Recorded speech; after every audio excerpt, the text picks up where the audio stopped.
Now, throughout the course, we're going to be using a number of penetration testing tools. You can go ahead and install each of these tools manually, or you can do what most pen testers do, including myself, and save time and effort and use an operating system designed for hacking. We're going to be using an operating system called Kali Linux, and it's just a flavor of Linux based on Debian, and it comes in with all the programs and the applications that we need to use pre-installed and pre-configured. This means that we can just install this operating system and then start learning or hacking.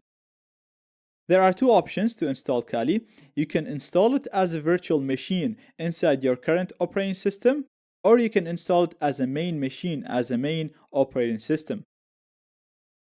Throughout the course, I'm actually going to be using it as a virtual machine because using it as a virtual machine works exactly the same as installing it as a main machine, because it will be completely isolated from your computer because it's only going to run inside VirtualBox. So if you break it or if you mess things up, it's very, very easy to fix. It's very easy to go back to other snapshots, other configurations, and also you won't lose any functionality by using it as a virtual machine.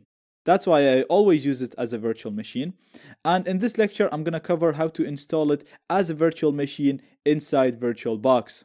Now, I'm going to be doing the steps on a Mac OS X computer, but these steps are exactly the same regardless of what operating system you use. So if you're on Windows or on Linux, you just have to download the VirtualBox version of your computer, and then the steps shown in this lecture are exactly the same after installing VirtualBox. So I'm going to include the download link in the resources of this lecture, and I have it already opened in here. All you have to do is just scroll down. Make sure you click on the Kali Linux VirtualBox images, not on the VMware, and then download the version of Kali that's compatible with your system. So if you have a 64-bit computer, download the 64 bits. If you have the 32 bits, download the 32 bits. Now, one click on this will start the download for you. If you're using Internet Explorer or Edge browser, then you're going to have to right-click and save target as. On Chrome and Firefox, you can just click the link. Now, this is downloading for me, and I'm going to stop it because I've already downloaded it. So I already have it downloaded in here. And as you can see, you should get a file with a .ova extension. So you have the name followed by .ova in here. So to install this in VirtualBox, all you have to do is literally just double click the file. And as you can see, I get a window which will allow me to import this virtual machine. Now I'm going to keep everything the same for now, and I'm just going to click on import.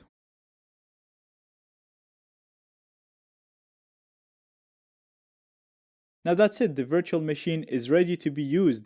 Now before I start it, I want to show you how to modify some of its settings. So we're going to click on it. Then we're going to click on the settings in here. And the first thing that I'm going to do, I'm going to go to System. And I'm going to modify the amount of RAM it has. Now depending on how much total RAM you have on your computer, you can leave this at 2 if you want. But 1 GB is enough for Kali. I usually leave it at 2 because I have 16 gigs of RAM, but if you have less, 1 GB is enough for it. Also, if you come here on the processors, you'll see that by default I have 2 processors assigned to it. Again, I have 8 CPUs, so 2 is not gonna cause too much pressure on my computer. If you have less, 1 CPU is enough for Kali. Now, we're gonna go to the network settings. And we're going to set this to use a NAT network. Now, sometimes when you set this to a NAT network, you won't see a network name in here. If you don't, please check out my link in the resources and it will show you how to create a NAT network. For me, it already has a NAT network, so I'm going to keep it on this one. And what this setting basically does is it's going to create a virtual network where my host machine, which is my Mac OS X computer in here, is going to be the router for this network. And then all the virtual machines are going to be clients connected to this network. So they're going to get internet connection from my host machine. And at the same time, all of my virtual machines will be connected to a virtual network. This is very handy because my virtual machines will be able to communicate with each other. We can use one of them to hack into the other. We can use it to test network attacks and much more. So it'll first allow my virtual machines to have internet connection. It'll also allow them to communicate with each other. And it'll do all of this through a virtual network. It will not use any of your wireless adapters or any of your wireless cards. It'll create a virtual Ethernet network. So as far as the virtual machines concerned, they're gonna think that they're connected to a network through a wire. So that's it. I'm done with my settings right now, and I'm gonna click on OK. And we can start our virtual machine. Now to start it, all we have to do is just click on the start button in here. Now I'm going to click inside the virtual machine and hit enter. And we are inside the virtual machine. Now it's asking us for the username, and the default username is root, so ROOT.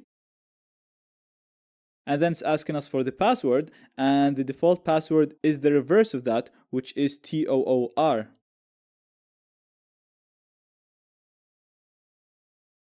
And that's it. Now I'm inside my virtual machine.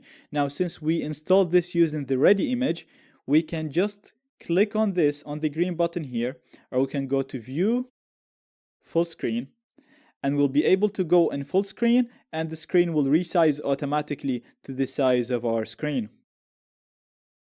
Now note in here, you should actually see a network icon because we set this machine to use a NAT network. Since we don't have a network icon, this means that this machine didn't get connected to the NAT network. So if I open my browser in here, you'll see that it's not connected to the internet. To fix this issue, we're just going to go all the way to the top. This is going to display our menus. We're going to go to Devices, Network, and we're going to click on Connect Network Adapter. You only have to do this once, and then the virtual machine will automatically connect to the NAT network. Now once you do this, if you give it a few seconds, you see that I have a network icon appearing in here. And if I click it, you'll see it looks like I'm connected to a wired network. As you can see in here, it says wired connected. So Kali thinks it's connected to a wired network. Now if I just click try again in my browser, you'll see that I have internet access. So that's it. That shows how to install Kali Linux as a virtual machine. Don't be intimidated by this new operating system. We're going to go through the basics and we're going to use it a lot. And it's actually going to become very easy for you to use. Also, like I said, you won't lose any functionality when you install Kali Linux as a virtual machine. It's actually better to install it as a virtual machine because it's completely isolated from your computer and it'll be very easy to fix if things go wrong. Keep in mind, installing this on different hardware and different computers might show you some errors and some issues. So please, if you have any errors, just add them in the discussions and I'll help you resolve them.